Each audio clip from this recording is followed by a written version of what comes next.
Warhammer Quest is back with Darkwater, and today we venture into the infected springs of the Jade Monastery to save the Everspring and the mortal realms. Together we'll take a look inside the box and its contents, and of course I've assembled all the miniatures for you.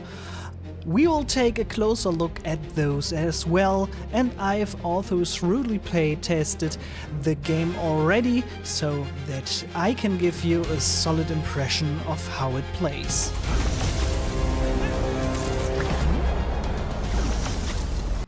Before I tell you what Darkwater actually is and the story behind it, let's first clarify what's included in the box. Inside you'll find 49 push-fit plastic miniatures, including 7 hero miniatures and a whole host of villain miniatures you can bring into the game, as well as 2 treasure markers and 2 living corruption markers.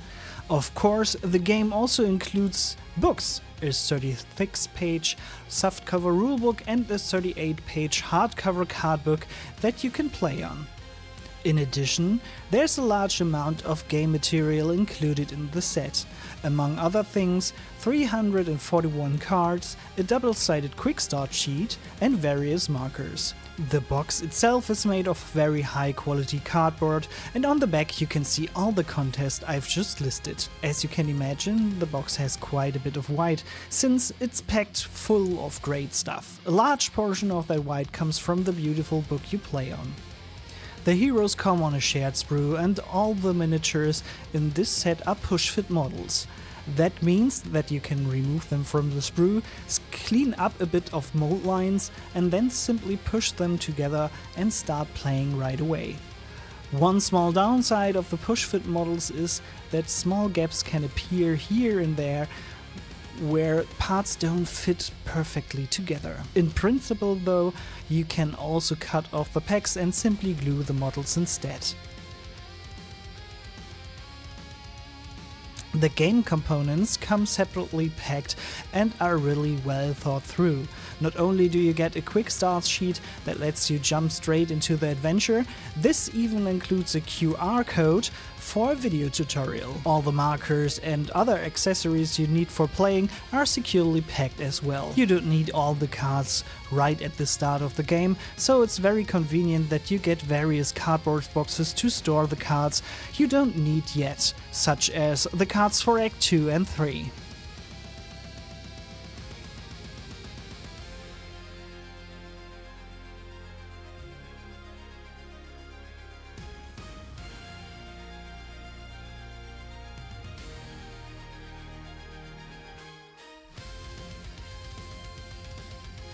There are also cardboard boxes for your characters in case you need to pause your campaign.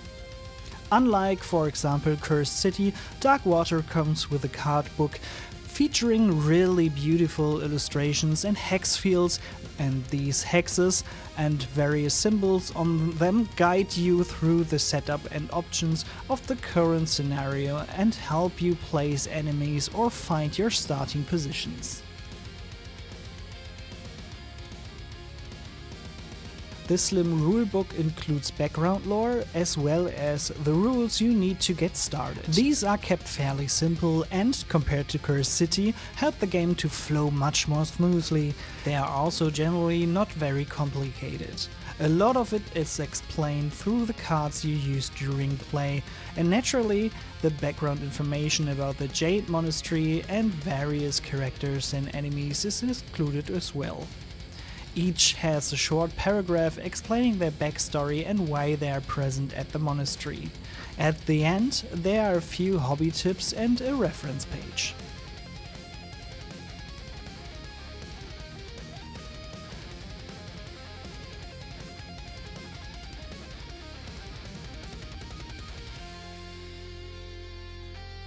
But what exactly is Warhammer Quest Darkwater all about?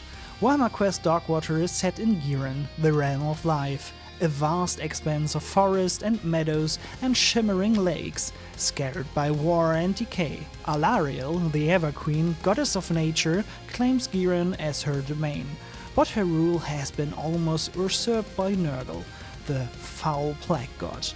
The war for life between these two deities has left a large parts of the land devastated and cursed. The Jade Monastery is one of the casualties of this bitter conflict. For centuries, this bastion of order guarded the Everspring, a wondrous source of life energy bound to Alariel's essence.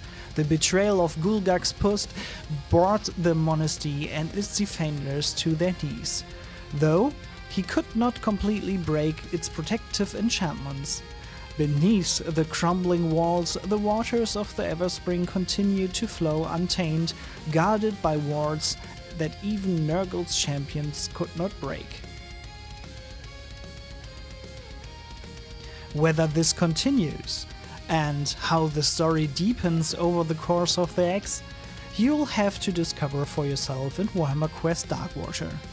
We've already put the game through its paces and I tried to paint every single miniatures. Honestly, I failed and included some poxwalkers into my Nurgle villains. Aside from that, I managed to paint more or less everything for our first playthrough.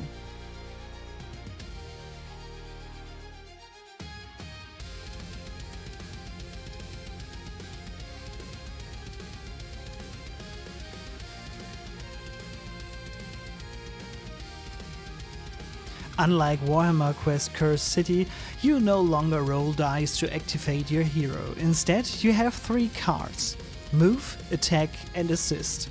These have energy costs, which you must exhaust in order to pay the cost for another card. This allows you to perform different actions shown on your hero cards, such as movement, defense, endurance and various abilities. This time the card layout is clearly structured and doesn't have a reverse side like in Cursed City.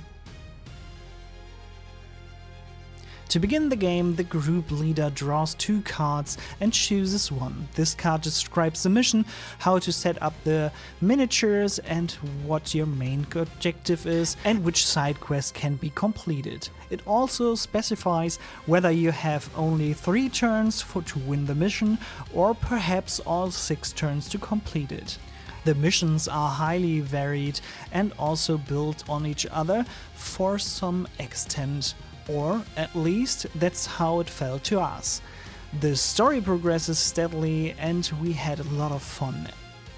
The activation always alternates between hero and then the enemy group, which makes the game feel very fast. Every player involved agreed that this version of Warhammer Quest is clear an upgrade over Cursed City. It's more action-packed, the story guides you a bit more, and the entire game, thanks to the card book with the pre-designed maps and the beautiful miniatures, gets a lot more right than Cursed City ever did. Of course, miniature design is always subjective. Whether you prefer a certain hero or enemy group is a matter of taste. But I can definitely say that I had a lot of fun painting the miniatures, and that's why I want to show you a few of the painted models included in this box in this video. And I think every single one of them is a real treat. By the way, for the Blight Templars I used the new Vallejo True Metallic Metal paints and they really helped me paint them very quickly. Unfortunately, I didn't manage to paint the other 3 heroes yet, but I will definitely make up for that by the end of the year.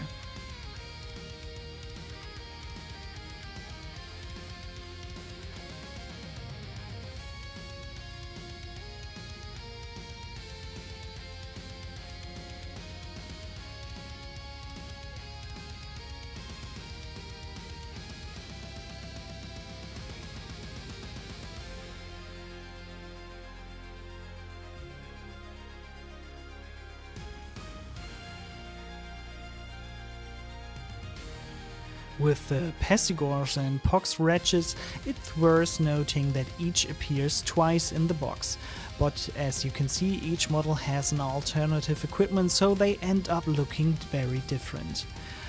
Very often the game even includes the rule set up as many models as you have until you can't set up any more. That means I'll definitely will be picking up more Pastigors and maybe some of the others as well when the next Nurgle release comes around.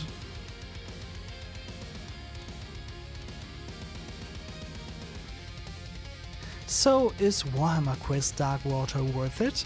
Now that you've seen everything included in the box and I've told you a bit about the game, here's my conclusion. In my opinion, Darkwater is one of the best Warhammer Quest games we've seen in the recent years, and that's not only due to the beautiful miniatures, but also because the rules have been streamlined significantly, making the game flow much more smoothly and eliminating the feeling that you're not really making any progress in the quest. We managed to play through all 3 acts in about 12 to 14 hours with some breaks in between, and we are already looking forward for the next gaming session to restart the game and play some missions we not played before in this playthrough. If you're now just as excited about Warhammer Quest as we were when the announcement dropped, then head over to taschengeld.de and pick up your own copy of Warhammer Quest Darkwater. I can only recommend it, and be sure to let us know in the comments on how you experienced the rescue of the Jade Monastery.